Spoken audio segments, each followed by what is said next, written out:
सही जगह फेंकना और संभाल के देना, कोई देखे नहीं। आप चिंता मत कीजिए, मैं सब संभालूंगी।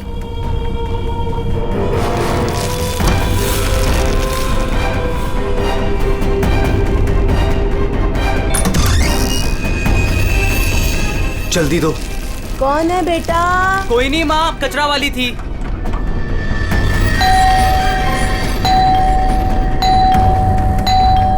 अरे कौन है? कचरा। अरे आ रही हूँ। क्या बैग खराब कर देगी? है? तू कौन है? मैडम, मैं ना नई सफाई वाली है। वो क्या है ना, सविता गांव गई है तो उसकी जगह मेरे को रखा है यहाँ पे। ये सेक्रेटरी भी ना इन्फॉर्म ही नहीं करता है और किसी को भी रख देता है काम पे। क्या मैडम, सुबह सुबह चिलम चिली करने का। लाओ, वैसे भी मेरे को 10 और घरों में जाना है। लाओ जल्दी दो। है तेवर तो देखो, जैसे ऑफिस ही जाना है तुझे।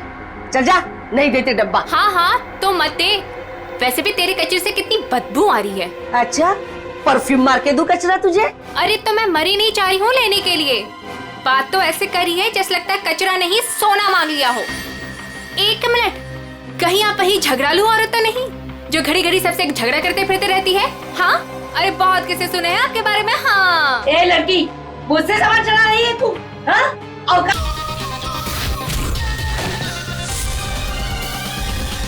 देखो ना मैडम, मैं ना नई सफाई वाली कचरा लेने के लिए आई थी। वो सविता ना गाँव गई है, उसकी जगह मेरे को रखा है यहाँ पर।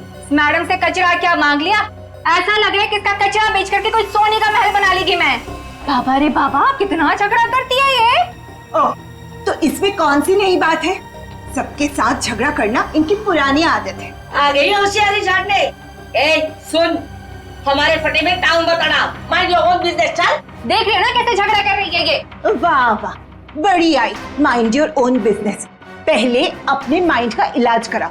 सबके नाक में दम करके रखा है अपने रोज के झगड़ों की वजह से। भाभी जी please, I am sorry, I am really sorry. आप अंदर जाइए। शोभा, अंदर जाओ।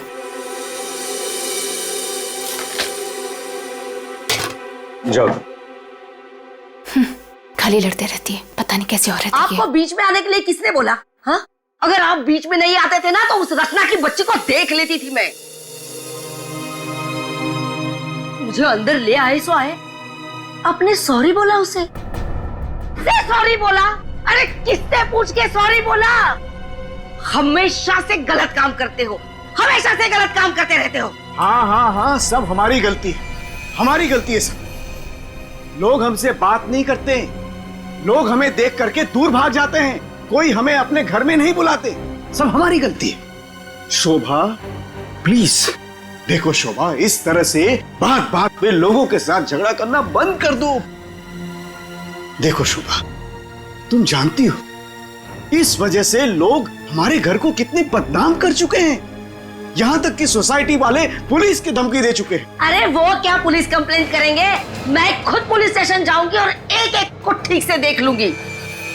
और आप उनकी साइड ले रहे हो? उनकी? आपको अपनी बीवी की कोई फिक्र नहीं है क्या? हाँ, मैं तो हूँ ही ऐसी, झगड़ालू हूँ। मैंने सबकी नींद हराम करके रखी है। और ये बिल्डिंग वाले, ये तो संत महात्मा है ना। बहू, वो लोग भी गलत हो सकते हैं, लेकिन लोगों से बात करने का एक अलग ही तरीका होता है।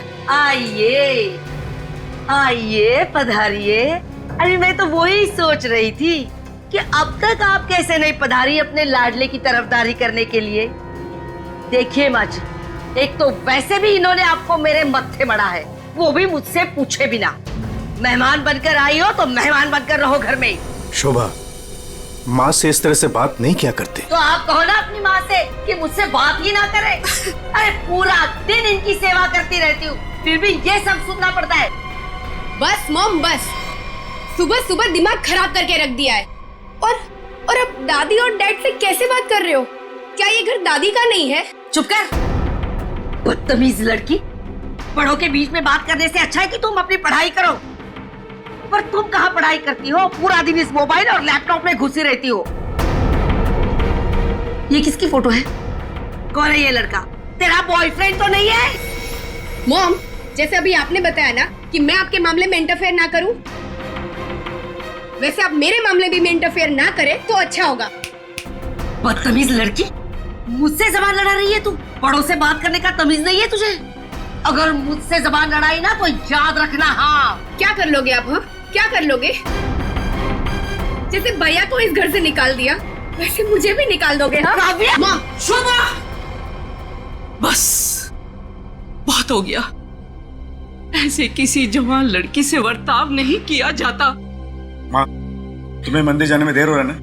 तो चलो मैं तुम्हें मंदिर छोड़ देता हूँ। काव्या, तुम्हें कॉलेज जाना है ना? चलो मैं तुम्हें ड्रॉप करता हूँ। चलो जल्दी चलो। तुझे तो मैं देख ही लूंगी।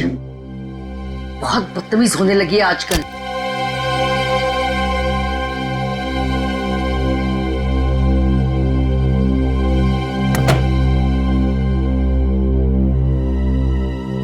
आने दो इस बुढ़िया को मंदिर से। दरवाजा ही नहीं खोलूंगी। देखती हूँ अंदर कैसे आती है।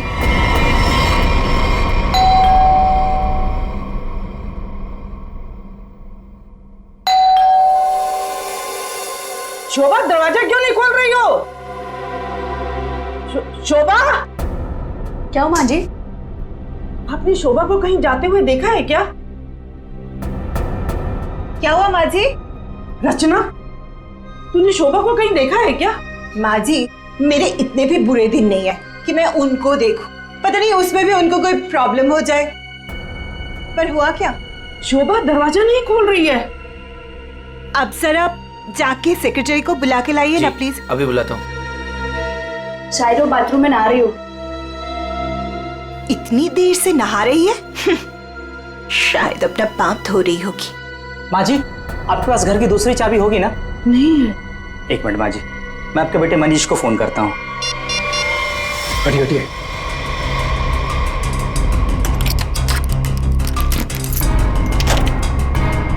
माँ, दरवाजा अंदर से बंद है। अंदर से कैसे बंद है?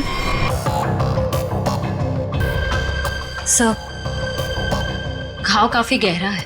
लगता है किसी भारी चीज से वार किया गया। हो सकता है कोई एक्सीडेंट हो। इनका पैर फिसला और किसी चीज से टकरा के गिर गई। हाँ, एक्सीडेंट हो सकता है। एक काम करो, घर में जितना सारा फर्नीचर है चेक करो, उसके कॉर्नर चेक करो फर्नीचर के, और फिर देखो कहीं पर नुकीली चीज है क्या। शायद उससे टकराई हो। सर,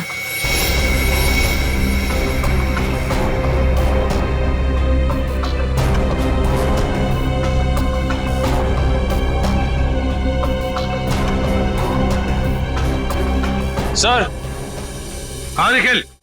सर टूटा हुआ बांस। और सर, लेकिन सर दरवाजा तो अंदर से बंद था, कुंडी लगी हुई थी। तो फिर खूनी घर से बाहर गया कैसे होगा? सर हो सकता है बालकनी से चला गया। नहीं निखिल, इतनी ऊंचाई से कोई बाहर जा ही नहीं सकता है। सर घर के बाहर सीसीटीवी कैमरा लगा हुआ है। बस तो फिर वो सीसीटीवी कैमरा का फुटेज और लॉबी के सीसीटीवी कैमरा का फुटेज सब देख लेते हैं।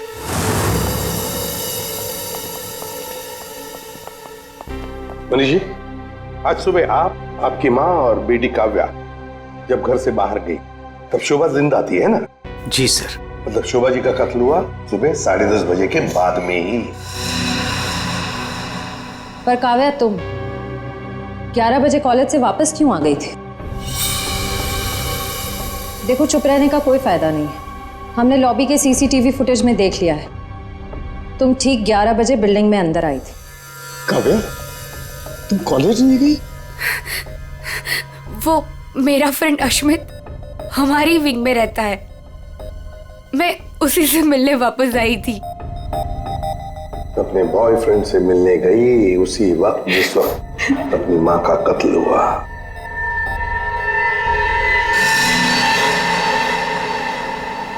तुम कौन हो? मैं रितेश। रितेश, आपका बेटा? जी सर। पर तुम तो घर छोड़कर चले गए थे। जी, वो मैं घर छोड़कर नहीं गया था, मुझे इनकी पत्नी ने घर से निकाल दिया था। मतलब तुम्हारी माँ ने?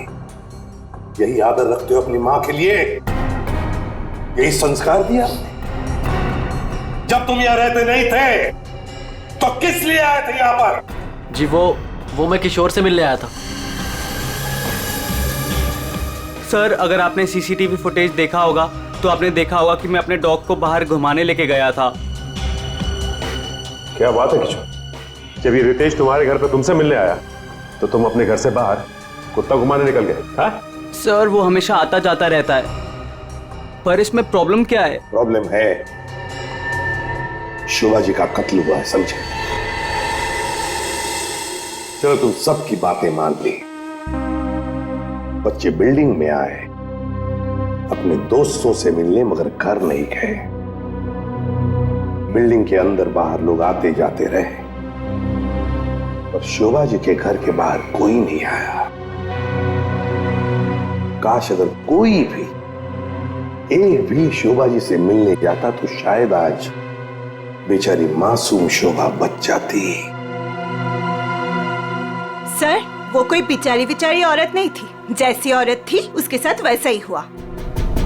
क्या मतलब? माफ कीजिएगा मनीष भाई, सोसाइटी की इज्जत का सवाल है। सर शोभा जी का सोसाइटी में किसी के साथ भी बिहेवियर अच्छा नहीं था। आए दिन छोटी छोटी बातों में झगड़ा करती थी।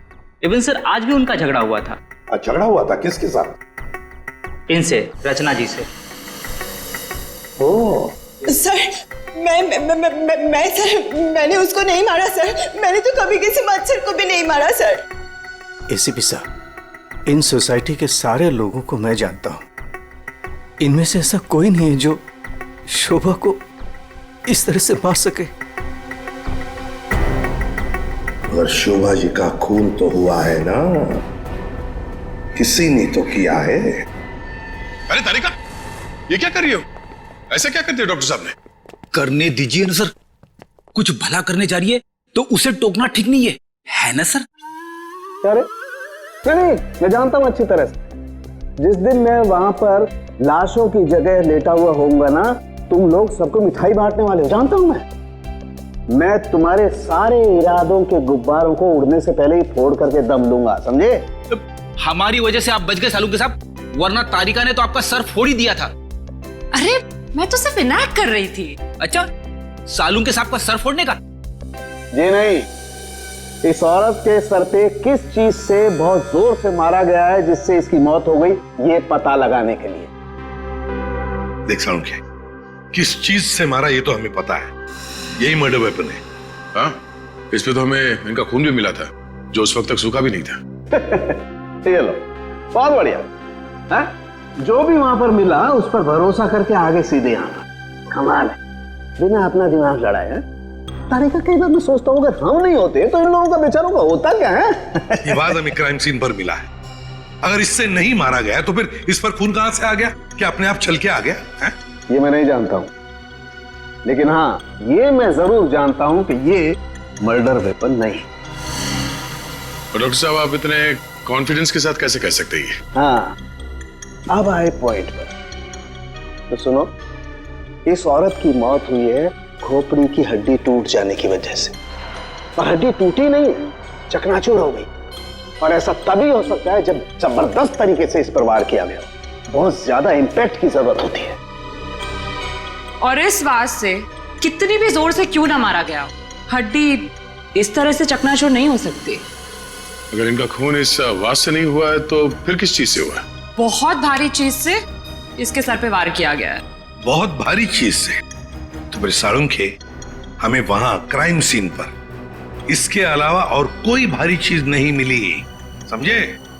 दया, इसके पास और कोई जवाब नहीं है, हमारा टाइम बर्बाद कर रहा है। चलो। एक मिनट, मैं टाइम बर्बाद कर रहा हूँ? हाँ।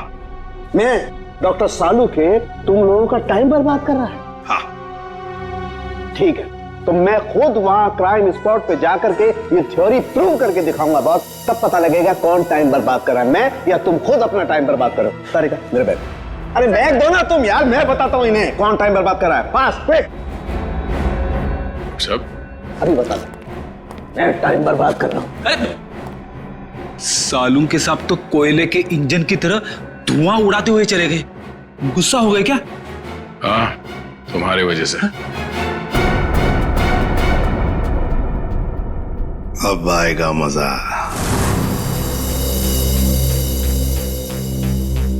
सब कुछ ढूंढ लिया, आप क्या ढूंढेंगे? अपना सर ढूंढो।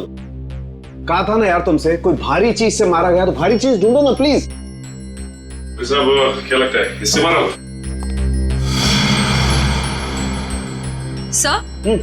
सर क्या इससे मारा होगा? नहीं, इससे नहीं हो सकता। सर ये देखिए सर, काफी भारी है सर, इससे मारा होगा। सर पे मार के देखो, अगर सर खुल जाएगा तो मान लेंगे। आपके सर पे कैसे मार? Shut up. यार सालों की क्यों टाइम बर्बाद कर रहा है हमारा तू? बॉस प्लीज मुझे ढूंढने दो। मैं एक काम करो, आप लोग बैठो, मैं जरा ढूंढता हूँ प्लीज।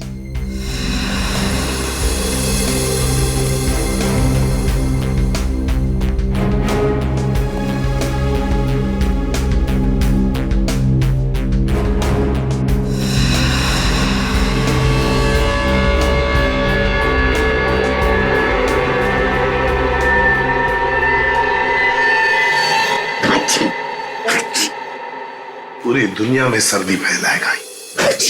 ओए, अरे यार क्या हो गया? सर क्या हुआ? आप इतना ठीक क्यों रहे? मसाला मसाला मसाला। हाँ सर, चारों तरफ मसाला गिरा हुआ है और यहाँ पे निशान भी है। लगता है मसाला कूटने का खलबट्टा रखा था यहाँ पे। सर बट्टा तो काफी भारी भी होता है। एक काम करो, आसपास जितने भी घर हैं, सारे के सारे घर चेक करो। श्रेया, दादी माँ को लेकर आओ।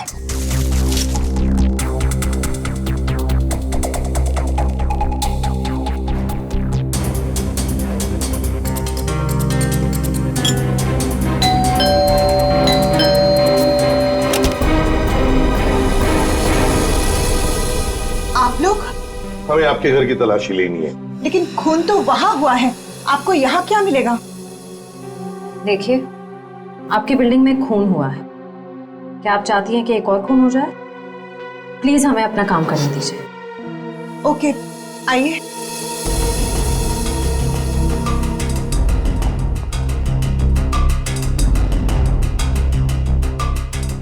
शोभा भी ना मरने के बाद भी मेरी पीछा नहीं छोड़ेगी।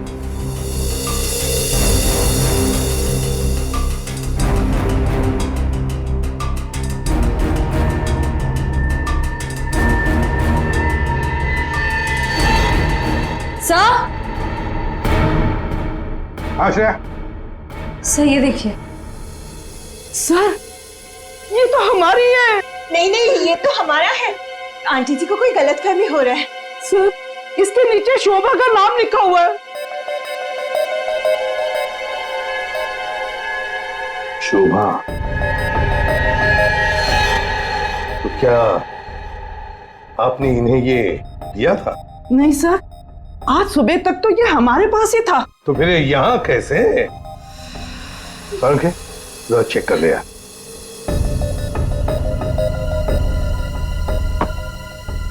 वो क्या है ना सर, मैंने गोलू के पापा को छोले खिलाने का वादा किया था। शोभा जी तो मर ही गई थी, वो इससे क्या करती, इसलिए मैं ये लेके चली आई। मैंने कोई खून नहीं किया सर, मैं सच बोल रही हूँ सर, मैंने कोई खून नहीं किया। बॉस, इन पर तो कहीं भी खून के ट्रेसेस नहीं। खून का निशान नहीं? मतलब ये मर्डर वेपन नहीं है? मुझे लगता है शोभा ही हमें बताएगी कि उसका खून कैसे हुआ है और किसने किया।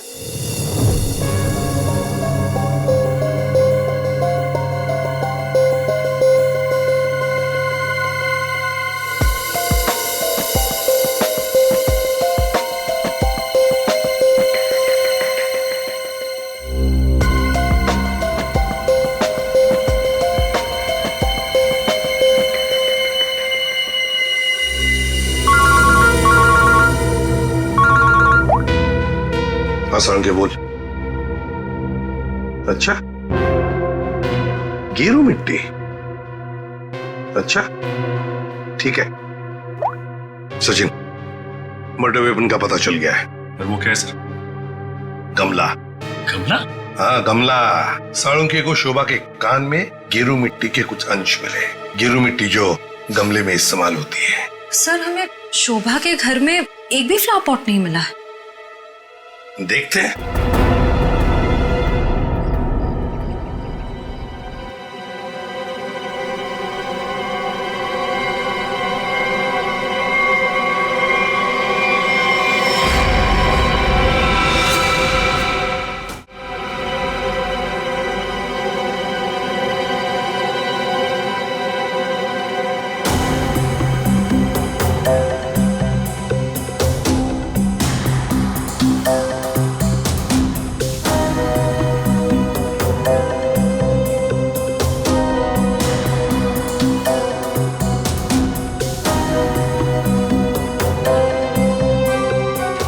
गमला यहीं पर गिरा है। पर सर गमला गया कहाँ? हो सकता है किसी ने साफ कर दिया हो ताकि कोई सुराग न बचे, लेकिन मौत हुई है इस गमले की वजह से ही। लेकिन सर ऐसा कैसे हो सकता है? घर के बाहर लगे सीसीटीवी फुटेज में तो हमने किसी को कमरे के अंदर जाते देखा नहीं। तो फिर शोभा जी के सर पे गमला मारा किसने होगा?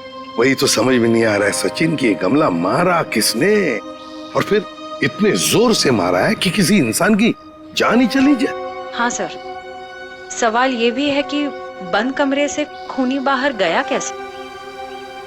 जमीन चीर के या आसमान फाड़ के? जमीन चीर के तो नहीं निखिल, जमीन चीर के नहीं, आया होगा तो आसमान फाड़ के ही। 1 2 3 4 5 6 7 7वें मंजिल पर शोभा जी रहती है, वो रही उसकी बालकनी, और बिल्कुल उसी के ऊपर है 8वें मंजिल की बालकनी। चलो चलकर देखते हैं।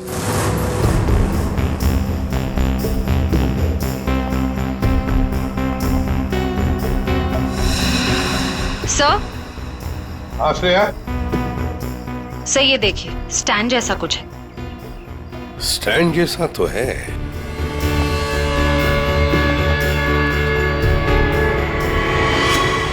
श्रेया, ये गमले का ही स्टैंड है। गमला इसी स्टैंड पर था। ये देखो, यहां से गमला यूं धक्का मार के नीचे फेंका गया। ये फ्लैट किसका है? सर किसी एनआरआई का है, और बिल्डिंग का सेक्रेटरी होने के नाते इसकी चाबी सिर्फ मेरे पास ही रहती है सर। क्या हाल फिलहाल में यहाँ पर कोई आया था? मुझे नहीं पता। तुम्हें पता नहीं? तो फिर इसका एक ही मतलब हो सकता है कि जबकि इस फ्लैट की चाबी सिर्फ तुम्हारे पास ही है, तो इस फ्लैट में भी सिर्फ तुम ही आए होंगे। ये क्या कह रहे हैं सर? मेरे कहने का मतलब है कि फ्लैट की चाबी उन्होंने मुझे दी थी। क्या है सर कि सारे एम्प्टी फ्लैट की चाबी ऑफिस के ड्रॉअर में होती है। एजेंट लोग सर कभी भी आते जाते रहते हैं, तो सर मैं 24 घंटे उनके लिए घर पे थोड़ी ना रहूंगा सर। ये खाली फ्लैट्स की चाबियां ऑफिस में रहती है, ये बात सबको पता है? हाँ, हमारे सारे रेजिडेंट्स और सारे कमिटी मेंबर्स को ये बात पता है। हमारे अलावा कोई भी कभी भी ऑफिस जाकर चाबी ले सकता है। वाह, देखा कितने अच्छे सेक्रेटरी है ये सोसाइटी के, जबकि सारी जिम्मेदारी तुम्हारे ऊपर है। फ्लैट के अंदर कोई भी घुस सकता है, कुछ भी कर सकता है। यहाँ तो एक खून हुआ है, खून, समझे? और ये जिम्मेदारी सिर्फ तुम्हारी है। सर खून तो शोभा जी के फ्लैट में हुआ है सर, इससे इस फ्लैट का क्या कनेक्शन हो सकता है सर? जाइए आप, जाइए नीचे और सबको इकट्ठा कीजिए, सारे रेसिडेंट्स को कंपाउंड में। जाइए जल्दी। जी सचिन, ये देखो, हम हैं 8वें मंजिल की बालकनी पर और शोभा जी रहती थी 7वें मंजिल पे। जब शोभा जी वहां अपनी बालकनी से बाहर झुकी होगी किसी काम की वजह से, तब 8वें मंजिल के मतलब यहां से वो गमला शोभा जी के सिर पर मारा गया, ठाम करके ऐसे।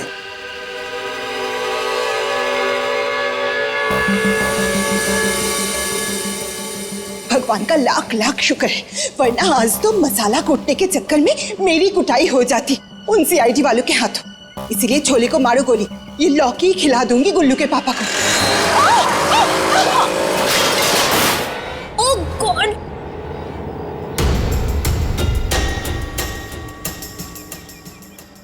ये क्या किया? आज तो शायद लौकी भी नसीब में नहीं है। एक्सक्यूज मी, हाँ गलती आपकी है। एक तो आप मेरे बीचों बीच आ गई, उल्टा आप मुझे सुना रही हैं।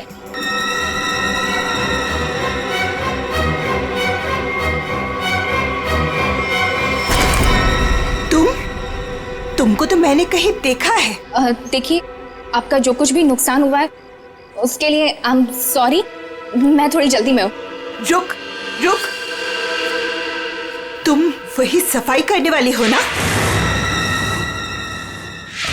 रुक, अरे रुक, छोड़ मेरे हाथ। तेरी वजह से वो शोभा मेरे ऊपर राशन पानी लेके चढ़ गई थी। कौन शोभा? कैसा राशन पानी? मैं कुछ भी नहीं जानती। Excuse me. अरे स्क्वीज तो तेरी आज मैं करूंगी। तेरे जाने के बाद ही शोभा का कत्ल हुआ था। क्या? चल मेरे साथ सीआईडी के पास चल। चल चल। हमें उस चीज का पता चल गया है जिससे शोभा जी का खून हुआ है। एसीपी साहब, क्या आप मुझे बता सकते हैं वो कौन सी चीज है जिससे मेरी पत्नी का खून हुआ? Flower pot. Flower pot? जी हाँ, फ्लावर पॉट। बिल्डिंग के 8वें मंजिल पर जो फ्लैट बंद पड़ा है उसके बालकनी के ऊपर रखा गया था ये फ्लावर पॉट और ऊपर से शोभा जी के सिर पर मारा गया। Flower pot. किसने किया ये सब? मुझे नाम बताइए जिसने मेरे परिवार को हमसे छीन लिया। बताइए एसीपी साहब, कौन है वो? ये तो कहना पड़ेगा कि बड़ा चालाक खूनी है ये, बहुत अच्छी तरह से प्लानिंग की थी, लेकिन भूल गया कि कोई भी कातिल कितना भी चाहे चालाक क्यों ना हो, कोई ना कोई गलती तो कर ही जाता है। जानना चाहते हो कौन है वो खूनी?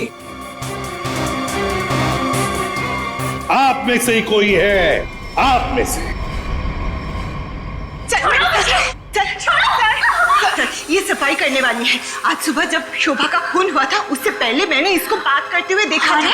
अभी भेस बदलकर भाग रही थी। देखिए, मुझे नहीं पता कि ये औरत कब से क्या बकवास किए जा रही है। मैं तो यहाँ पर पहली बार आई हूँ। मेरा हाथ छोड़ो ना। मैं सच बोल रही हूँ, मैंने इससे झगड़ा करते हुए देखा था। मुझे तो लगता है यही खूनी है सर। क्या बकवास किए जा रही हो तुम? हम पता लगा लेंगे। जरा देखिए इस लड़की को और बताइए, क्या आप में से किसी ने इसको देखा है आज सुबह? हाँ सर, मैंने देखा इस लड़की को। सर, ये वही लड़की है जो आज सुबह में शोभा जी के साथ लड़ रही थी। रुक, कहाँ भाग रही है?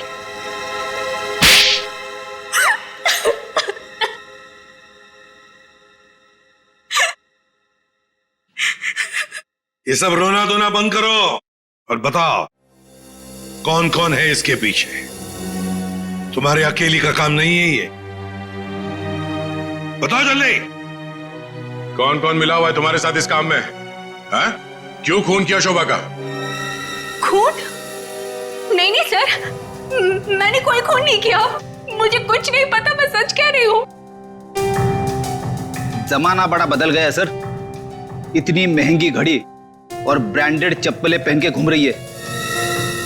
यहां तो सीआईडी में ईमानदारी से काम करने के बाद पिछले 5 साल में ये वाले जूते पहन पाया हूं मैं। हाँ, सच कह रहे हो फ्रेडी। लेकिन ये है ना, मुखौटा पहनी है सफाई कामगार का, है तो कोई और ही। पूर्वी, ऐसा नहीं बताइए। हाँ बोल नहीं, प्लीज मैम, मुझे मत मारिए। मैं बताती हूँ, मैं सब सच बताती हूँ। दरअसल मेरे पास एक फोन कॉल आया था। कौन लोग थे मुझे नहीं पता, लेकिन वो लोग शोभा से बदला लेना चाहते थे। बदला कैसे लेना है वो सारे इंस्ट्रक्शन मुझे फोन पर बता दिए गए थे। मैंने बस उसे फॉलो किया था और कुछ नहीं किया था, खून नहीं किया था सर। एक अनजान आदमी ने तुम्हें फोन कॉल किया और तुम उसकी मदद करने के लिए तैयार हो गई? हाँ सर। ऐसी क्या दुश्मनी थी तुम्हारी शोभा से?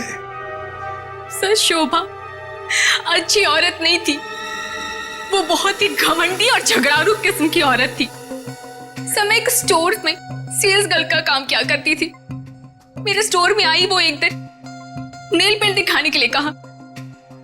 नेल पेंट का ढक्कन जब मैं खोल रही थी तो सर गलती से वो नेल पेंट की कुछ बूंदें उसके साड़ी के पल्लू पे गिर गई थी सर। उसके बाद उसने जो हंगामा खड़ा किया, मैंने उससे माफी मांगी, मिन्नती की कि प्लीज मुझे माफ कर दीजिए, लेकिन उसने मेरी एक बात भी नहीं मानी। मैनेजर के पास चली गई सर। मैनेजर ने मुझे नौकरी से बाहर निकाल दिया।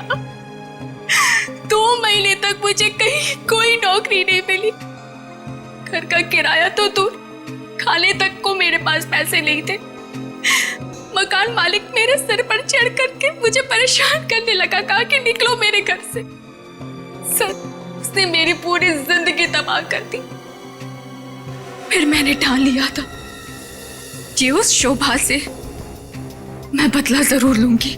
इसलिए तुमने कानून को अपने हाथ पे लेने का फैसला किया है? सर, मैं मानती हूँ कि मुझसे बहुत बड़ी गलती हो गई। प्लीज आप लोग मुझे माफ कर दीजिए, प्लीज। ये लो, सब कुछ मान लिया तो माफी मिल गई, ऐसे लगता है तुम्हें? है? तुम्हारी सजा हम कम कर सकते हैं, मगर एक शर्त पर। हाँ सर, मुझे आप लोगों की सारी शर्त मंजूर है। बताइए मुझे क्या करना होगा। तो ये बताओ कि फोन पे एग्जैक्टली क्या इंस्ट्रक्शन दिए गए थे तुम्हें? मुझे बस वो फ्लावर पॉट गिरने के बाद उसे साफ करने के लिए कहा गया था। वो फ्लावर पॉट जैसे बालकनी से शोभा के सर से टकराकर नीचे गिरा तो मेरे पास उसे झट से साफ करके वहां से मैं निकल गई। बस यही किया था मैंने। वो फ्लावर पॉट किसने फेंका था? Flower pot? नहीं, किसी ने फेंका नहीं था। किसी ने नहीं फेंका? ये कैसे हो सकता है? कोई तो ऊपर था फेंकने वाला। नहीं सर, मैं सच कह रही हूँ, वहाँ पर कोई नहीं था। वो फ्लावर पॉट अपने आप गिरा था। कौन था ऊपर?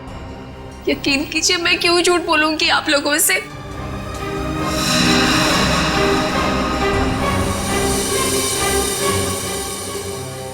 निखिल, पता लगा किसका फोन आया था शीला को इंस्ट्रक्शंस देने के लिए? सर। उदय, टूटे हुए फ्लावर पॉट के टुकड़े अच्छी तरह से देखो।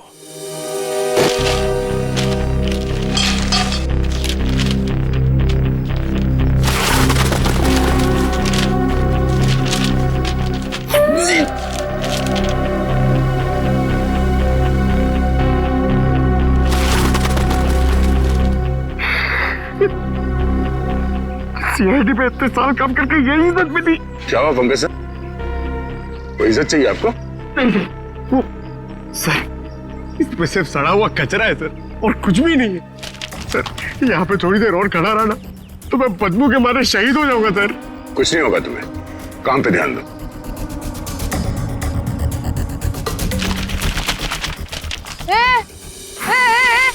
ये क्या कर रहे हो? ये मेरा इलाका है, यहाँ मैं किसी और को कब्जा जमाने नहीं दूंगी। अरे कौन कब्जा करना चाहता है? मेरा बस चले तो मैं खुद यहाँ से सलट लूं। तो फिर मेरे इलाके में कचरा चुनकर ये मेरे पेट में लात क्यों मार रहे हो? अरे मेरी माँ, आपके पेट पे कोई लात नहीं मार रहा है, मैं खुद यहाँ पे अपनी नौकरी बचा रहा हूँ। देखो, तुम लोग जाओ यहाँ से, ये मेरा इलाका है, मैं किसी और को कचरा चुनने नहीं दूंगी। जाओ जाओ। हम लोग सीआईडी से हैं और इस कचरे में सुराग ढूंढ रहे हैं। हाँ? सीआईडी? रुक रुक, देखो जरा, चलो। सर, हाँ, सर पे पैर रख के भाग गई सर। आपको थोड़ा सॉफ्ट रहना चाहिए, आपको देख के डर के भाग गई सर। वो टाइम नहीं ना, वो कचरा।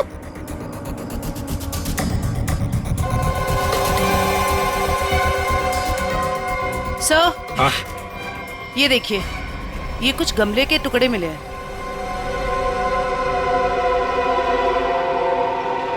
अच्छा, खून लगा हुआ है। हाँ दया, लगता है ये वही फ्लावर प्लॉट है जिससे खून हुआ है। अब ये खून शोभा का है या नहीं, ये तो फोरेंसिक लैब से ही पता चल जाएगा। लेकिन और भी तो कुछ होना चाहिए यहाँ पर, और कुछ होना चाहिए। देखो जरा, अच्छी तरह से देखो दोबारा। सर बाकी तो हमने हर जगह देख लिया सर, और ऐसा कुछ मिला नहीं। जो देखो तो सही। यहाँ मैंने कुछ नहीं किया साहब, मैं निर्दोष हूँ साहब, मैं निर्दोष हूँ। कुछ नहीं किया तो हमें देख के भागी क्यों? वो साहब, बिरजू कह रहा था कि जब भी पुलिस वाले देखो ना तो अपनी जान बचाओ और भागो, पता नहीं फिर कब मुसीबत में फंस जाए। एक मिनट, देखो, किसी भी मुसीबत में नहीं फंसोगे तुम। इतना बताओ, क्या सुबह तुमने यहाँ से कुछ कचरा उठाया था? हाँ? घबराओ मत, उठाया था कचरा? हाँ, उठाया तो था, इस थैले में ही है। दिखाओ जरा। नहीं नहीं, मैं नहीं दूंगी, ये मेरी रोजी रोटी है साहब। अरे हमें उसका भजिया नहीं तलना है, हमें सिर्फ ये देखना है कि उसके अंदर क्या है। इधर दो।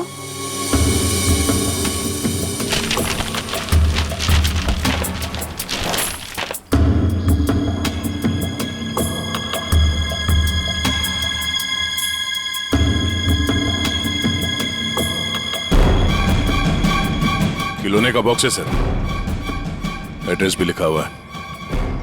ओह, तो ये है खूनी।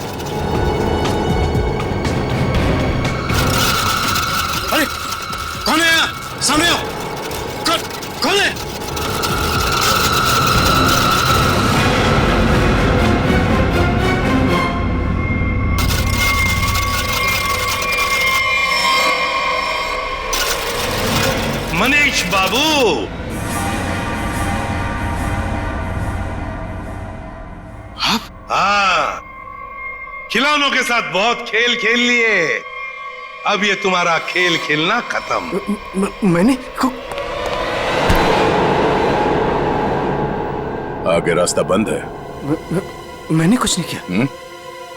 अब ये बता, शोभा को क्यों मारा तुमने? मैंने नहीं मारा, मैंने नहीं मारा।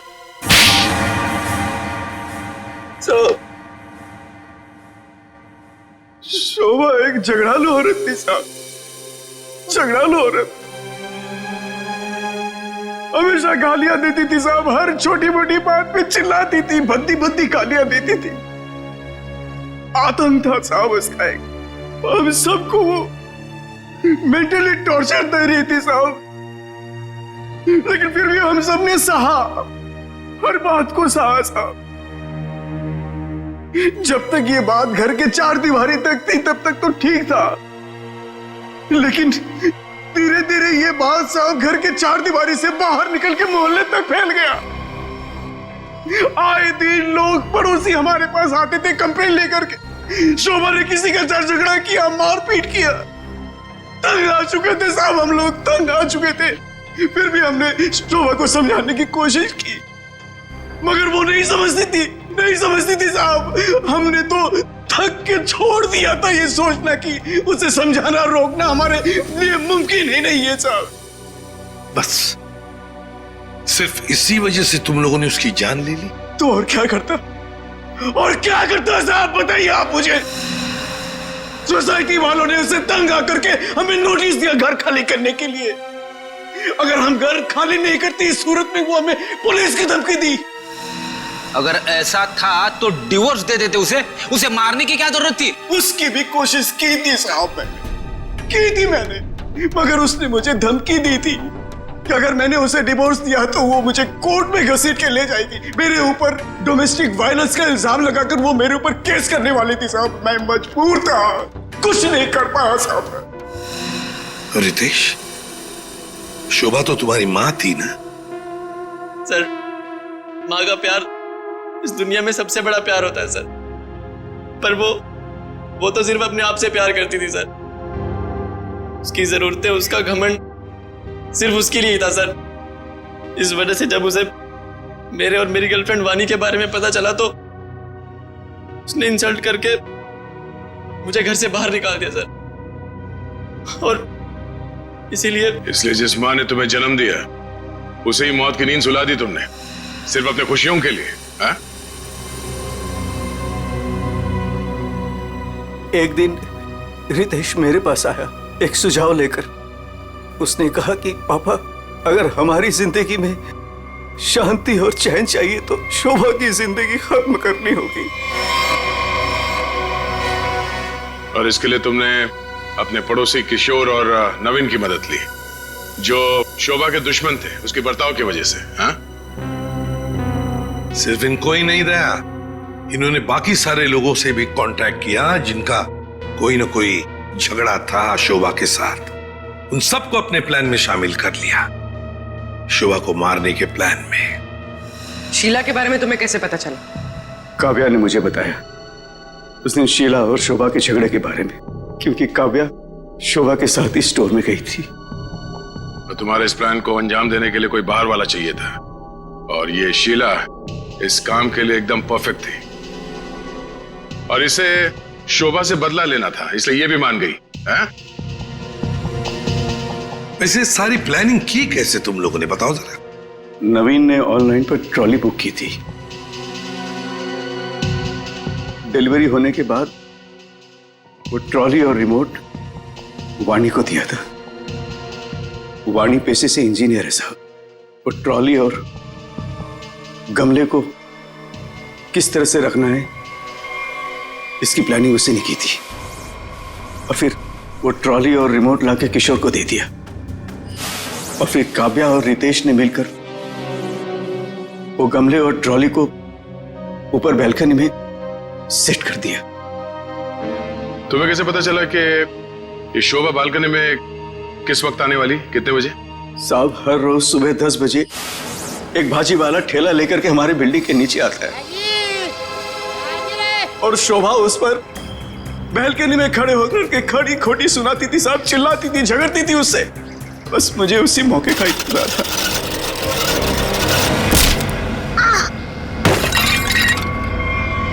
और फिर मैंने मां को फोन किया।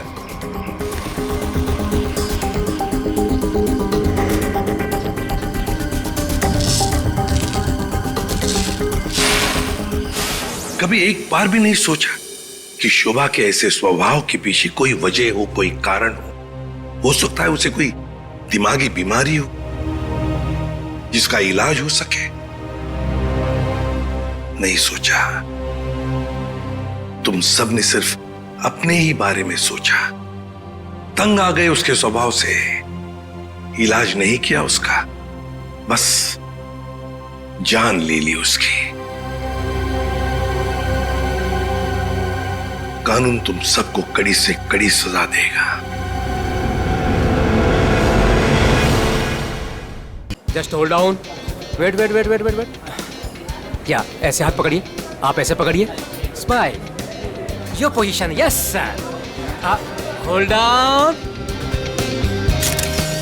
One more please, for second side, hold it hold it hold it, या सर एक मिनट सर, आप लोग एक काम कीजिए, ऐसे हाथ पकड़िए, आप इनका हाथ पकड़िए और आप यो का angle, yes, stand by, thank you. कितनी अच्छी फोटोग्राफ है, देखिए ना, अच्छी है ना। आप लोग कॉफी पीजिए, मैं अभी फोटो देता हूँ। Thank you. नहीं, पहले मैं फोटो खिंचाऊंगी। अरे आप लोग लड़िए मत, आप सबको फोटोग्राफ मिलेगी, अच्छी सी फोटोग्राफ। आप लोग बढ़िया से पोज बनाइए please. Yes, 1 second please. Oh sir, आप ऐसे नहीं, ऐसे खड़े हो जाइए, आप ऐसे पकड़िए, आप इनका हाथ पकड़िए, आप भी इनका हाथ पकड़िए।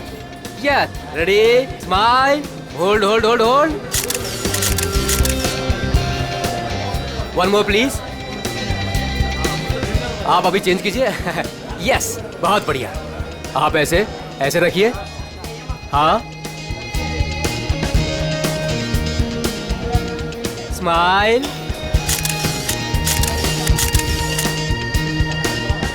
Thank you. आप लोग स्नैक्स लीजिए, मैं अभी फोटो देता हूँ। Thank you sir.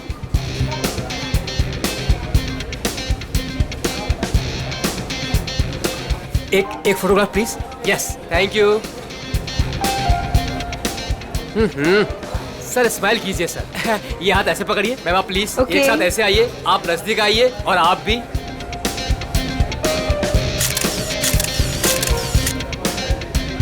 One more please, wait, thank you. 30 minute में पहुंच जाएगा। Okay, have a great day, bye. मैंने इस फोटोग्राफर को मना किया था यहाँ पर आने के लिए, फिर से आ गया ये।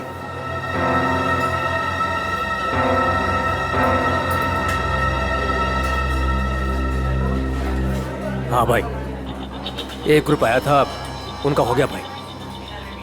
हाँ भाई, दूसरा ग्रुप भी आया था, उनका भी हो गया भाई। कोई और भी आने वाला था क्या? मेरा मतलब है कि हाँ। वाह, आपकी और रोमियो की जोड़ी कमाल की है मैम। मैम एक फोटोग्राफ हो जाए, बस 2 मिनट में फोटोग्राफ हाजिर होगा। Only 50 rupees per photograph. Smile ma'am. देखिए प्लीज आप मेरा दिमाग मत खाइए, मुझे कोई इंटरेस्ट नहीं है। क्या मैडम जी, मैं आपका दिमाग क्यों खाऊंगा? बल्कि यहाँ खाने को इतना कुछ है, पेस्ट्रीज, बर्गर, केक्स, ना जाने क्या क्या। तो वहीं जाके खाइए ना, मेरा टाइम वेस्ट क्यों कर रहे हैं? प्लीज जाइए अब यहाँ से। हेलो मैडम, रोमियो से इतना प्यार और हमसे इतनी नफरत? छोड़िए। अरे देखिए, आप टेंशन मत लीजिए, अपुन आपके लिए फोटोग्राफ फ्री में खींचेगा। हाँ, बस एक कॉफी और साथ में डिनर, सिर्फ मेरे लिए। नहीं चाहिए, बोला ना एक बार। जा सकते आप यहाँ से। कमाल करती है।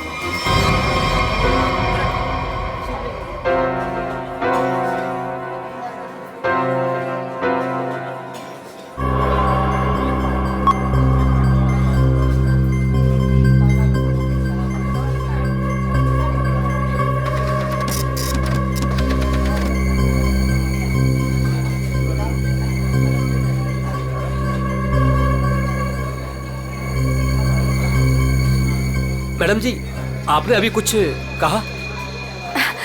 नहीं, वो क्या है ना, मेरी खुद से बात करने की आदत है बस। आप देखिए, आप झूठ बोल रही थी। मैंने अभी कुछ देखा है कि आप रोमियो से कुछ कह रही थी। आप बताइए, आप क्या कह रही थी मैम? भला मैं इस बेजुबान रोमियो से क्यों कुछ कहूंगी? और वैसे भी मैं किसी से भी बात करूं, आपको इससे क्या मतलब? अब हटिए यहाँ से। आपने कुछ कहा, आपको पता नहीं होगा कि आप क्या कह रही थी। ओके।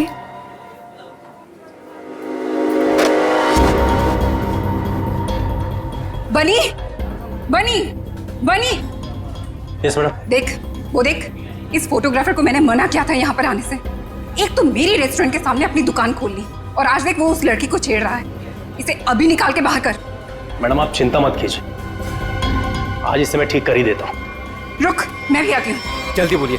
आप ऐसे लड़के के साथ आपने क्या बदतमीजी कहा नहीं कर उसको? सकते। अगर आपने मेरा रास्ता रोकने की कोशिश करी ना तो मैं तुम्हें जोर से चिल्लाऊंगी। देखिए सुनिए, आप आवाज नीचे कीजिए। देखिए भाई लोग, अरे भाई साहब ये मेरी बहन है, ये हमारे आपस का मामला है।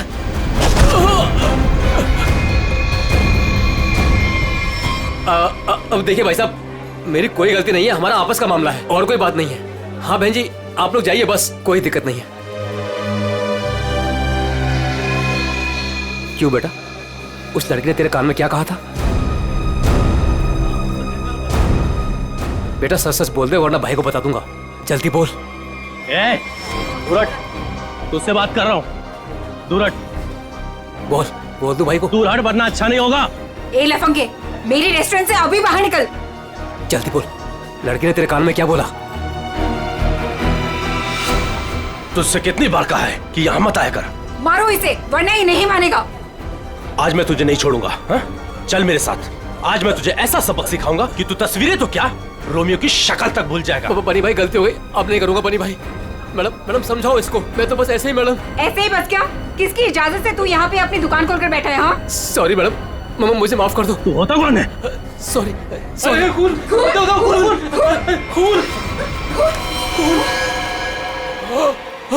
बनी बनी पकड़ो इसे, भाग रही है।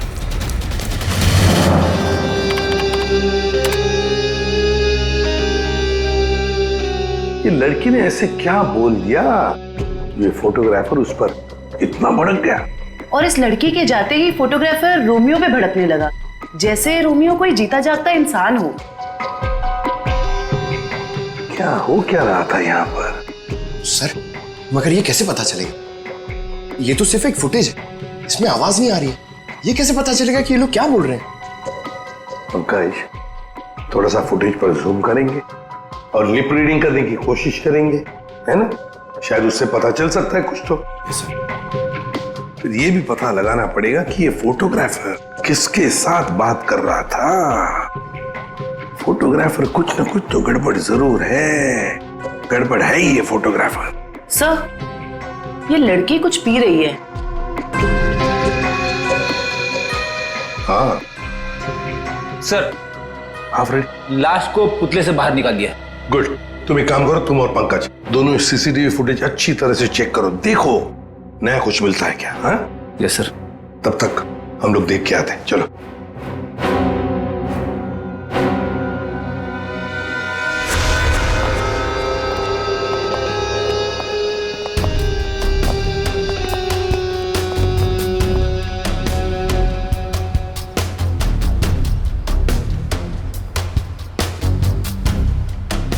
ये देखिए सर, इस वाले हाथ में और इस वाले हाथ में यहाँ पे कुछ इंजेक्ट किया गया है।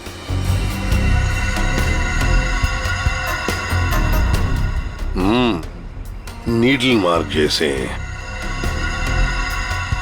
यहाँ पर भी है और ये देखो पूरा नीला हो गया है। इसके होंठ भी नीले हैं, नाक में से खून आया है। जरूर इसे जहर देकर मारा है। लेकिन सर कैसे, वो भी इतनी भीड़ में? वही तो, किसने किसने किया ये? और फिर इस आइसक्रीम कोन के अंदर आया कहां से?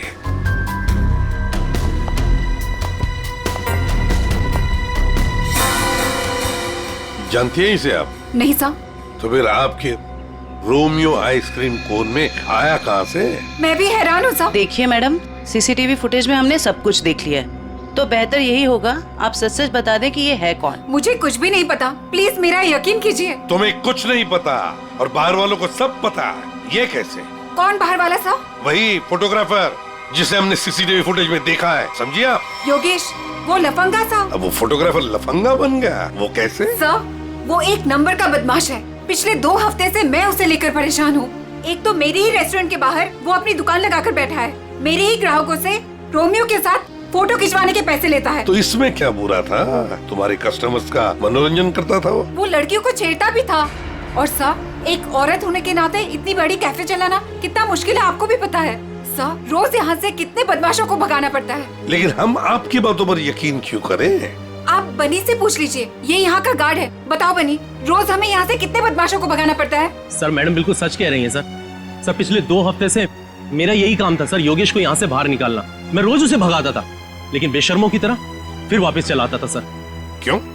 सर, उसे पैसे जो कमाने थे मेरे ही ग्राहकों से। सर, लगता है ये योगेश पैसों के अलावा किसी और कारण से भी यहाँ पे आता था। हाँ, और फिर हमने उसे देखा भी है सीसीटीवी फुटेज में, रोमियो आइसक्रीम कोन के साथ बात करते हुए, है ना? शायद वो जानता था उस आइसक्रीम कोन के अंदर कुछ था। बनी, तुम योगेश के पीछे भागे थे, है ना? क्या हुआ फिर? जब मैं उसके पीछे भाग के गया तो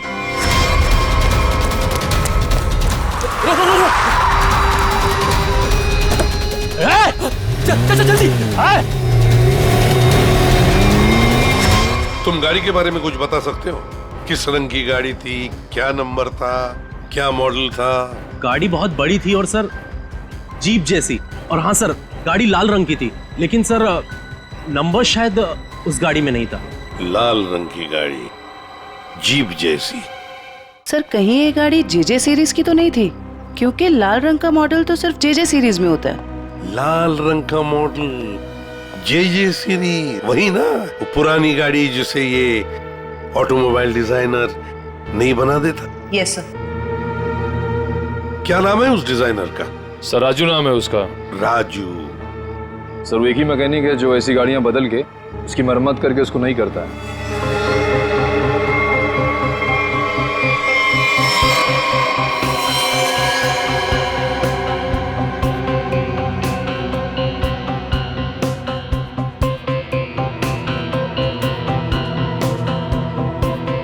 वैसे ये आइसक्रीम कोन काफी नया लगता है मुझे। 3 महीने पहले ही लिया था। 3 महीने पहले लिया था और फिर भी इतना नया? वो कैसे? रोमियो को हम सिर्फ 2 घंटे के लिए बाहर रखते थे सर। कितने बजे से? सर 3 से 5 के बीच में, और यही टाइम था जब कस्टमर ज्यादा आते थे सर। और बहुत ही जल्दी रोमियो सारे ग्राहकों का चहेता बन गया था सर। कम समय में चहेता बन गया था। वैसे रोमियो के पेट के अंदर काफी जगह है किसी इंसान को अंदर सोने के लिए। और ये देखिए सर, इसके इस वाले हाथ में यहाँ पे ये छेद भी है। ये क्या?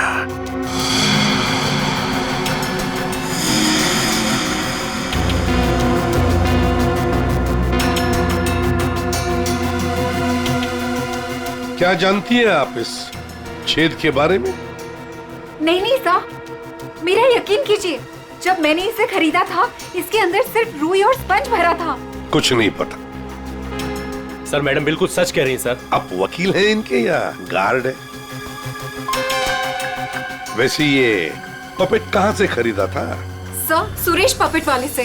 कहाँ पर है ये सुरेश पपेट वाला? चौराहे पर। एक बात अच्छी तरह से ध्यान में रखना, जब तक इस केस की तहकीकात पूरी नहीं होती आपका ये कैफे बंद रहेगा, सील्ड, ठीक है? जी सर। सर, सीसीटीवी फुटेज में कुछ मिला है। अच्छा, चलो देखते हैं। चेक करो निखिल। सर, कुछ मिला नया? हाँ सर, बहुत कुछ। क्या? एक तो सर इसने मिल्क शेक यहां से नहीं लिया सर, किसी जीजोस कॉर्नर से लिए। और कुछ? और सर ये लड़की रोमियो से कुछ कह रही थी। रोमियो से? क्या? इसके होठों के मूवमेंट से ऐसा लग रहा है कि ये कह रही थी आज रात ड्यूटी। ये देखिए सर।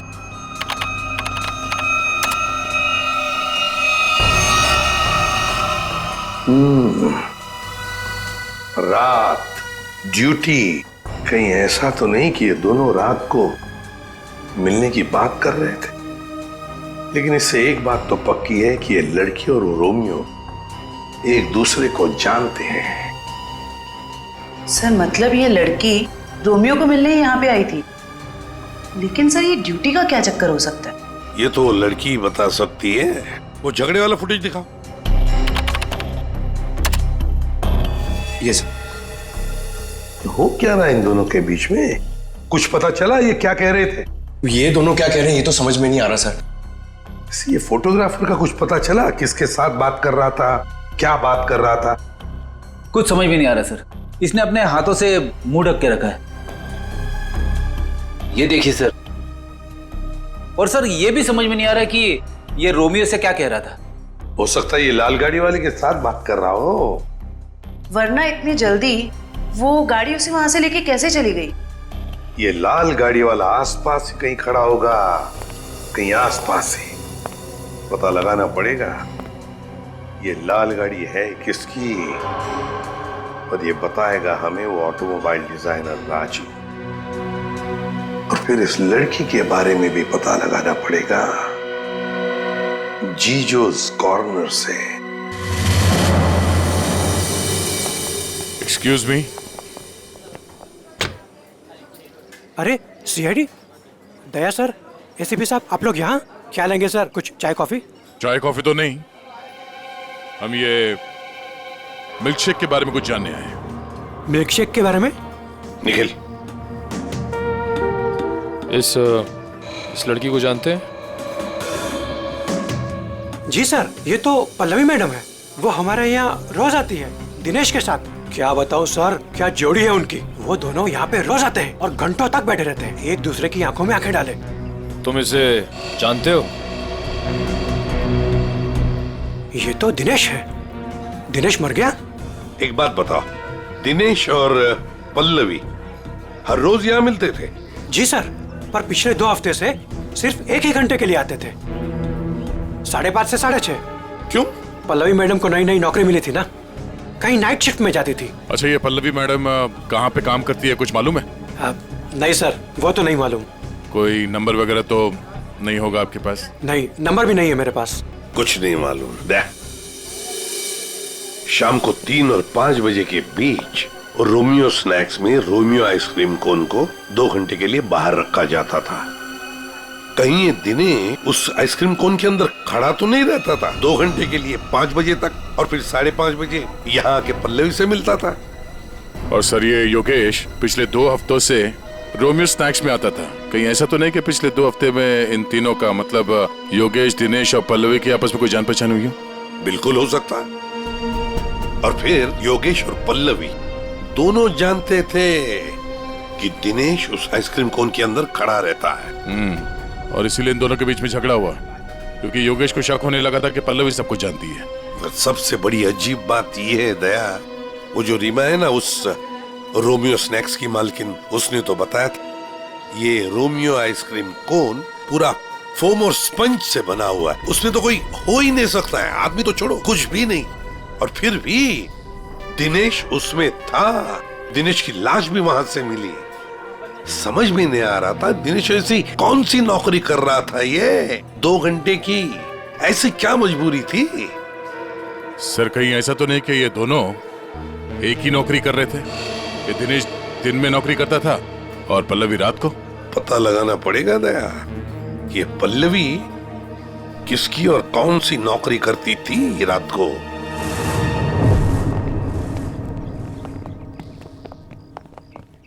राजू। अरे साहब, आप गाड़ी खराब हो गई क्या? हमारी तो गाड़ी नहीं खराब हुई है, लेकिन किसी की गाड़ी बंद करवानी है। अरे ये जे सीरीज टाइप की गाड़ियां तुम ही बनाते हो ना? पहले बनाता था, अभी बनाता नहीं, सिर्फ मरम्मत करता हूँ। वो क्या है ना साहब, 10-10 हजार का हेडलाइट आता है, काम पूरा होने के बाद ना मजदूरी मिलती है ना टाइम पे पैसा मिलता है। पर हाँ साहब, आज एक गाड़ी आई थी, उसने पैसा पूरा दिया। मतलब जे सीरीज की गाड़ी यहाँ आई थी? जी। वो लाल कलर की गाड़ी थी? जी साहब, वो कुछ हेडलाइट का प्रॉब्लम था, मैंने तो मना किया साहब, लेकिन वो पीछे ही पड़ गए मेरे। सर, कहीं ये योगेश तो नहीं? ये था वो? हाँ, यही तो था वो। इसके साथ में कोई और भी था? हाँ साहब, एक ड्राइवर था।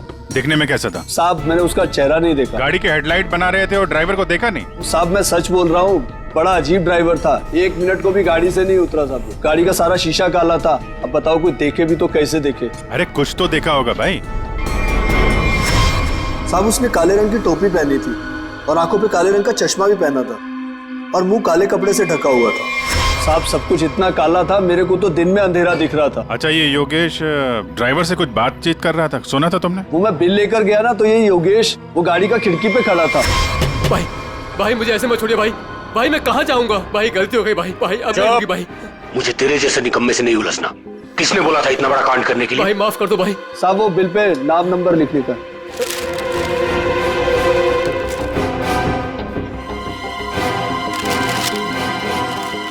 ये ले भाई। भाई माफ कर दो भाई। भाई मुझे मत छोड़ो भाई। बोला ना निकाल भाई। और फिर साहब ड्राइवर ने मेरे मुंह पर ढेर सारा पैसा फेंका और चला गया। और ये योगेश? वो भी साहब उस गाड़ी के पीछे भागता हुआ चला गया। जब बिल दिया था उसको तो उसका नाम नंबर कुछ तो लिखा होगा ना? हाँ साहब, वो तो बिल भी उसने नहीं लिया, मेरे पास ही रखा है। मैं अभी लेकर आता हूँ। मतलब सर, ड्राइवर जानता था कि योगेश ने रोमियो स्नैक में कुछ गड़बड़ की है।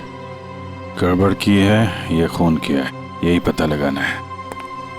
ये साहब ये है बिल।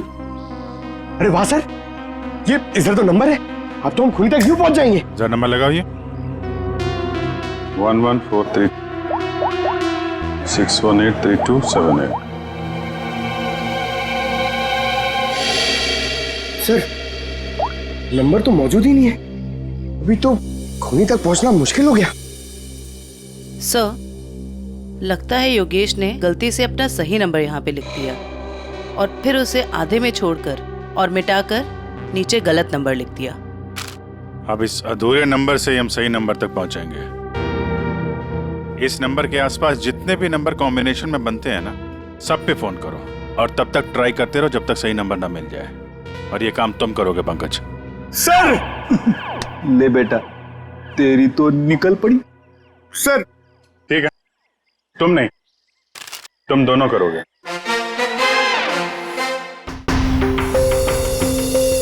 आप लिया तारीखा? हाँ सर। कितना है? 3 इंच। गुड। अब एक काम करो, दिनेश के हाथ में जो पाउडर मिला था ना, उसे जरा चेक करो। हाँ। क्या बात है डॉक्टर साहब, आज आप लाश से दूर बैठे हैं। क्या इस पुतले ने आपका भी दिल जीत लिया है क्या? भाई साहब, रोमियो ने दिल जीता है या नहीं जीता है तो पता नहीं है, लेकिन आप लोगों ने जरूर सालुके को खरीद लिया। मन में आया जब नचा लिया, मन में आया जब बिठा दिया। अरे कैसी बात कर रहे हैं डॉक्टर साहब, नाचते तो हम आपके इशारों पे हैं। नहीं, मुझे नचाने का कोई शौक नहीं है। मुझे यहाँ पर आपको हकीकत बताने का शौक है बस। हाँ, तो बताइए आज की हकीकत क्या है? आज की हकीकत ये है कि ये दिनेश एक जबरदस्त ड्रग एडिक्ट था। नशीली दवाइयों का सेवन किया करता और उसी नशीली दवाई की वजह से इसकी मौत हो गई। ये देखो, इसके हाथ में वो दवाइयों का एक इंजेक्शन है और इसे कहते हैं एम ऑर्फिक। सर कैसे? मतलब इसने अपने आप को इंजेक्शन दिया या किसी और ने दिया? किसी और नहीं दिया होगा जयवंती, वरना जिस तरीके से ये रोमियो के पुतले में बैठा था, अपने आप इंजेक्शन लगाना तो जरा मुश्किल दिख रहा है। क्यों सर? बिल्कुल ठीक है। इस दिनेश की मौत हुई है 4 बजे और उसे एम ऑर्फिक नाम के ड्रग का इंजेक्शन दिया गया है 3 से 3:15 बजे के बीच।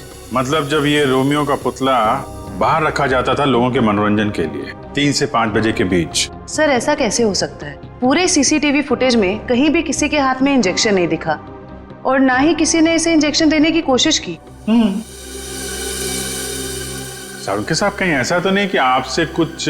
नहीं, मुझसे कभी कोई गलती नहीं होती है। मुझे दोबारा चेक करने की कोई जरूरत नहीं है, समझे?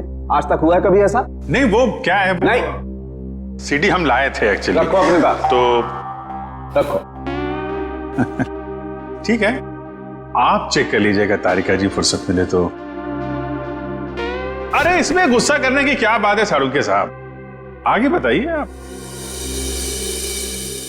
आ गए।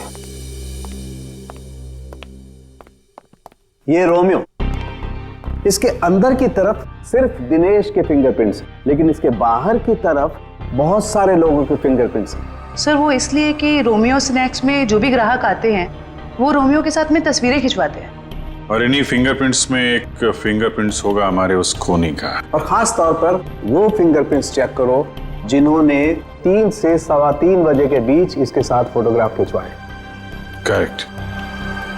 और ये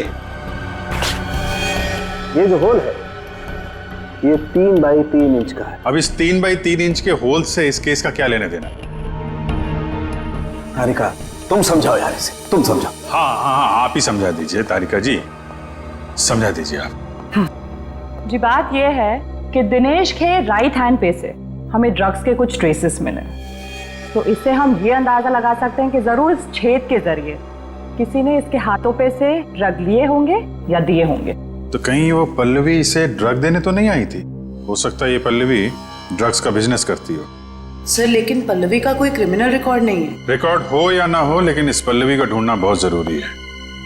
हो सकता है ये दोनों इस ड्रग के धंधे में शामिल हो, और हमें ये पता लगाना है कि ये दिनेश रोमियो के अंदर कर क्या रहा था और उसे ये इंजेक्शन दिया किसने।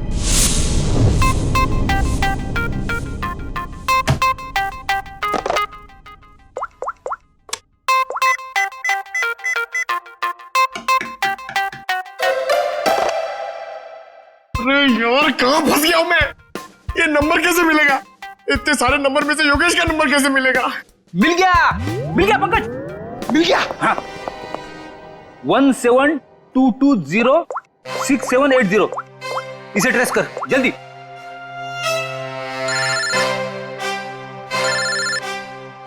यहाँ पे किसका फोन बज रहा है?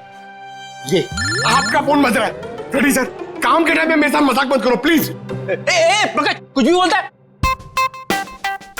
अरे हाँ, ये तो मेरा ही नंबर है।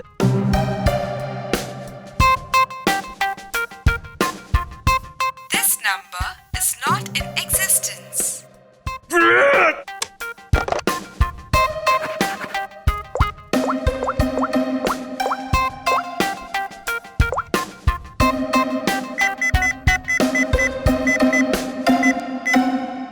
फोन उठा जल्दी जल्दी जल्दी।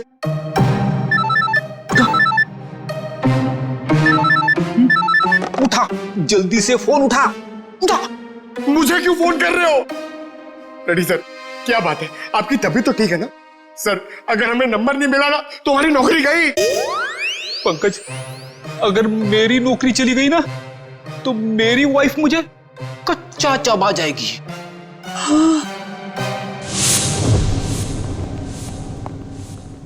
सुरेश तो दिख नहीं रहा है। हमें आते हुए देखकर भाग तो नहीं गया?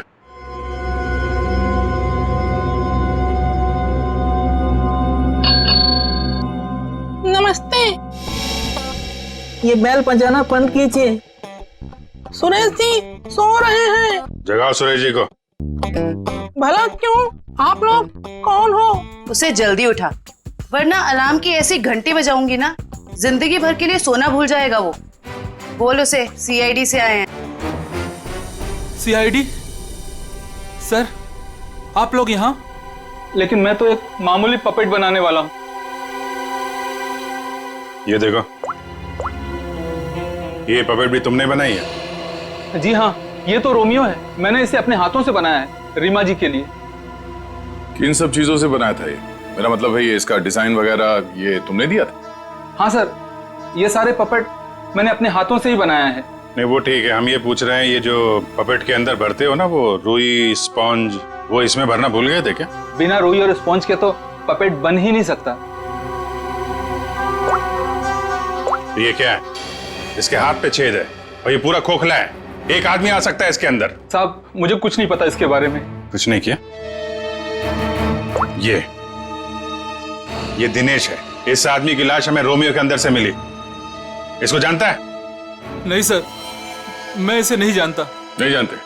तो फिर दिनेश की लाश तुम्हारे बनाए हुए रोमियो के अंदर कैसे मिली? रोमियो को मैं जानता हूँ, रोमियो को मैंने बनाया, लेकिन उसके अंदर जिस आदमी की लाश है उसको मैं नहीं जानता।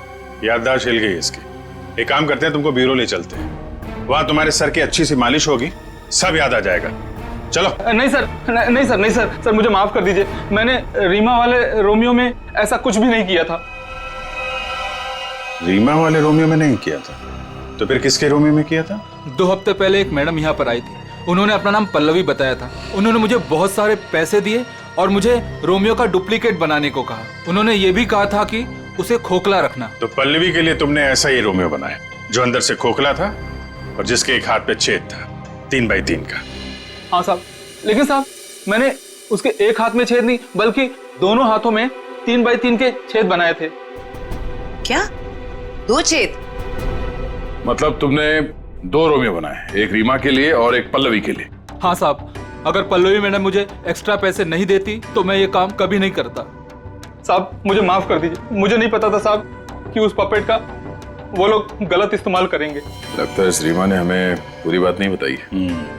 वो रोमियो वाले पपेट को उसने किसी लोकल दर्जी से खाली करवाया होगा और एक हाथ पे उसने वो 3x3 का छेद भी बनवा दिया ड्रग्स के लेन देन के लिए।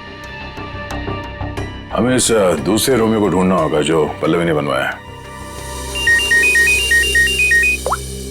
हेलो, पता चल गया? अच्छा, नहीं तो ठीक है, good job, very good.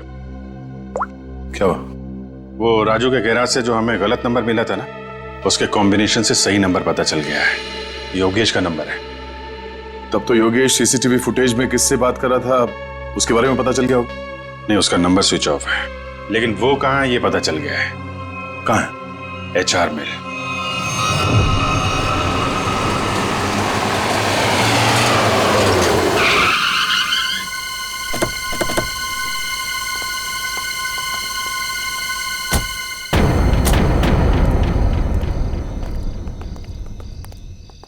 Abhijit, ये तो वही JJ सीरीज वाली गाड़ी है जिसमें योगेश भागा था।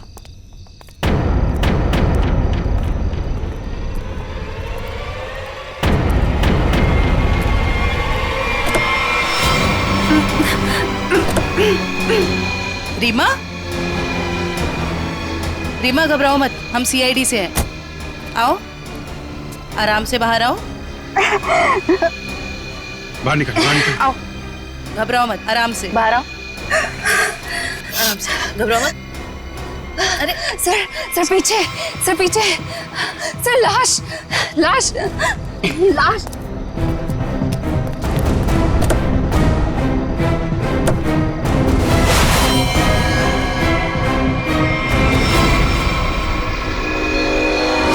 योगेश ये मर चुका है। रोमियो, इसमें भी लाश है।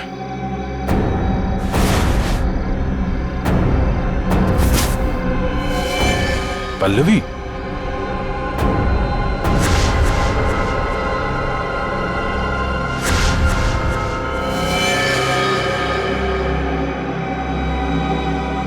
हम लोग सही थे। ये लड़की इस रोमियो के अंदर बैठ के ड्रग्स बेचने का काम कर रही थी। होठ भी नीले हैं, नाखून भी नीला और ये हाथ पे सुई का निशान। बिल्कुल दिनेश की तरह मारा गया इसको। मयूर, बॉडीज को फोरेंसिक लैब भेज दो। सर, आप कुछ बता सकती हैं कैसे हुआ ये सब? सर, मैं क्या बताऊं, मुझे तो किसी ने किडनैप करके यहाँ गाड़ी पे लाके छोड़ दिया।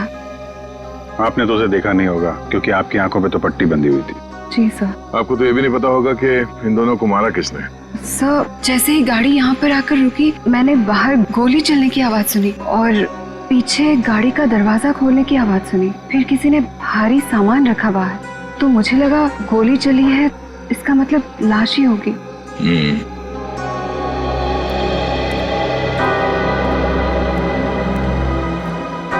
लगता है झूठ बोल रही है। मुझे भी यही लगता है। अगर किसी तीसरे ने योगेश और पल्लवी का खून किया होता तो गाड़ी यहाँ क्यों छोड़ जाता, लेकर निकल जाता। दे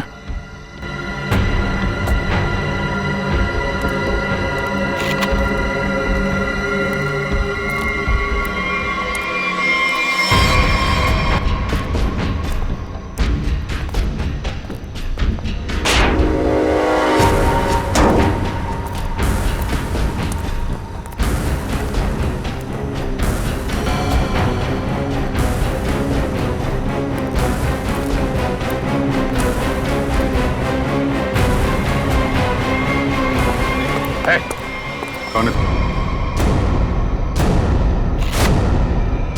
पीसी? नशीली दवाएं बेचने वाला यहाँ इस हालत में? अभी अभी जेल से छूटा ना तो फिर भी चैन नहीं। गोली किसने मारी तुझे? मैं आपको सब सच बताता हूँ सर। वैसे आप लोगों को तो सब अंदाजा लग ही गया होगा, लेकिन मैं फिर भी सब बताता हूँ। दरअसल जेल से बाहर आकर रीमा, जो मेरी बहुत अच्छी दोस्त थी, उसको अपने ड्रग्स के काम में इस्तेमाल करने लगा, लेकिन उसको इस बारे में कुछ भी पता नहीं था सर। रोमियो स्नैक्स को ड्रग्स का अड्डा बना के? क्यों? जी सर। फिर सर एक दिन से मुझे फोन आने लग गया कि मेरे ड्रग्स में मिलावट है। मैं चौंक गया। फिर मैंने योगेश को काम पर लगा दिया, दिनेश पर नजर रखने के लिए। नजर रखने के लिए या दिनेश को मरवाने के लिए? नहीं सर, मैंने दिनेश को नहीं मारा। मुझे योगेश ने बताया कि उसने पल्लवी को रोमियो से बात करते देखा। फिर मैं पल्लवी पर नजर रखने लगा और उसका पीछा करते हुए यहाँ तक आ गया सर। यहाँ आके पल्लवी का खून कर दिया? क्यों? नहीं सर, मैंने पल्लवी को भी नहीं मारा, लेकिन सर जब मैं यहाँ पहुंचा तो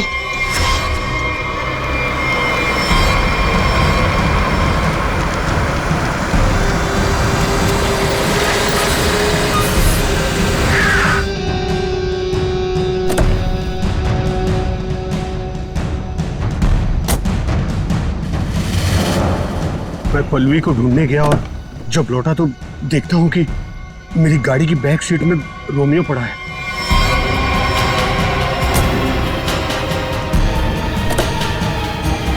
और जब रोमियो को पलटा तो अंदर पल्लवी थी। मैं चौंक गया।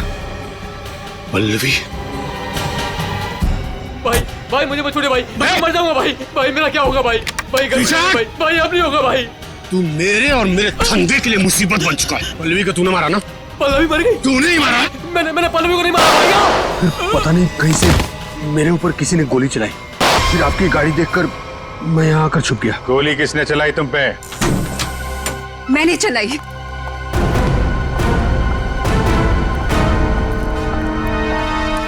मैंने चलाई थी गोली। अच्छा, आपके हाथ तो बंधे हुए थे? खुद बांधे थे ना। हमारी गाड़ी को आते देख अपने हाथ बांध लिए और आंखों में पट्टी बांध ली। क्यों? जी सर, आप ठीक कह रहे हैं, लेकिन आपको कैसे पता? जिस तरह आसानी से तुम्हारे हाथ की रस्सी खुल गई, पता चल गया।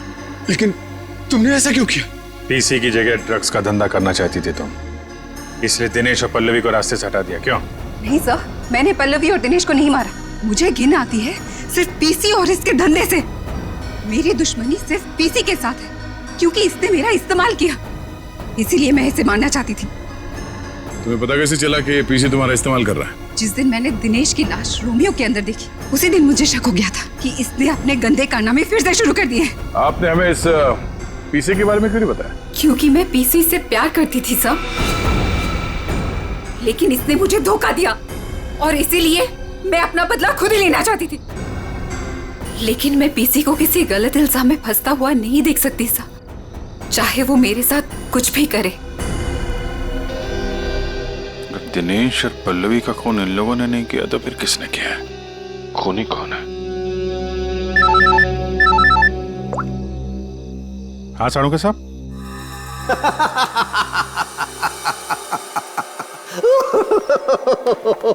क्या हुआ सर? क्या बताऊं तारिका, क्या हुआ? सर आप कब से हंसे जा रहे हैं? ऐसे क्या देख लिया आपने जो ऐसे हंस रहे हैं आप? अरे मैंने अभिजीत का उतरा हुआ चेहरा देख लिया है। मैं कभी गलत हो ही नहीं सकता था। आने दो कैसा चेहरा उतरता है उसका। मालूम था मेरे को, एक नए दिन साड़ू के साहब पागल हो ही जाएंगे। साड़ू के साहब, हम यहाँ आपके लिए भागते हुए आए हैं। यहाँ एक नहीं तीन खून हुए और आप हंस रहे हो। तो क्या करें? हंसे नहीं तो क्या करें भाई? मैंने कुछ ऐसा देख लिया है कि हंसी आ रही है। तुम्हें बताना चाहता हूँ। देखो देखो देखो, इधर तुम लोग जो सीसीटीवी फुटेज की बात कर रहे थे ना, सही है, एकदम सही है। ये देखो यहाँ पर वाटर मार्क भी है रोमियो, है ना? प्रॉब्लम क्या है इसमें? प्रॉब्लम यहाँ नहीं है दोस्त, यहाँ पर फुटेज पर वाटर मार्क है, लेकिन इससे अगले वाले टेप में कुछ नहीं। 3 से 3:15 के बीच में कोई वाटर मार्क नहीं। इसका मतलब यह है कि इस फुटेज के साथ किसी ने छेड़छाड़ की है। देखो देखो देखो, अच्छे से दिखाई देगा। देखो कट देखो देखो। फुटेज तो बदल दी गई। हाँ फुटेज तो बदल दी गई है। सर इसका मतलब? इसका तो एक ही मतलब हो सकता है। अरे यार समझा कर ना, अरे मैं तुझे माल नहीं दे सकता यार अभी। अरे समझा कर, धंधे में मंदा है। अरे तू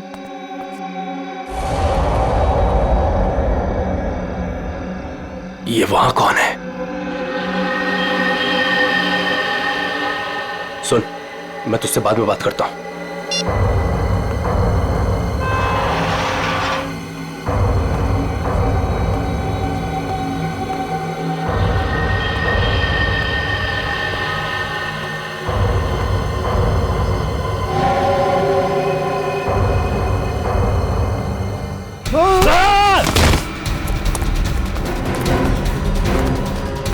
What? क्यों बनी? रोमियो को देखकर पसीने छूट गए? खेल खत्म।